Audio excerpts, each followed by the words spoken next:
Implant అయితే పర్మనెంట్గా ఉంటుంది. ఈ పళ్ళతో ఇబ్బందులు తట్టుకోలేకపోతున్నాను, అసలు ఈ పళ్ళు తీయించేసి మిగిలినటివి డెంటల్ ఇంప్లాంట్స్ వేయించుకుంటే బాగుంటుంది అని మీరు అనుకుంటున్నారా? ఒకవేళ అలా అనుకుంటుంటే ఈ వీడియో చూస్తే మీకు ఖచ్చితంగా జ్ఞానోదయం అవుతుందండి. Viewers, I'm doctor Vivek Kandanuru, MDS, consultant endodontist and dental implantologist. I'm practising near Hyderabad, SR Nagar for last 11 years.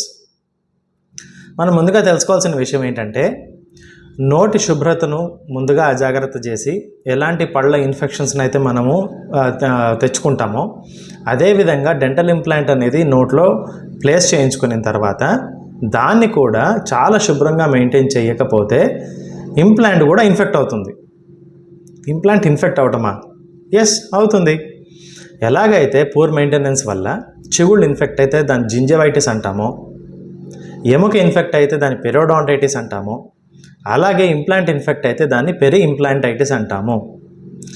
అలా పెరి ఇంప్లాంటైటిస్ వచ్చి దాన్ని ముందుగా మనం చూసుకోక అలాగే వదిలేసి మళ్ళీ నిర్లక్ష్యానికి కనుక అది గురైతే అది కూడా కదిలి ఊడి చేతికి వస్తుంది ఇంప్లాంట్ కూడా.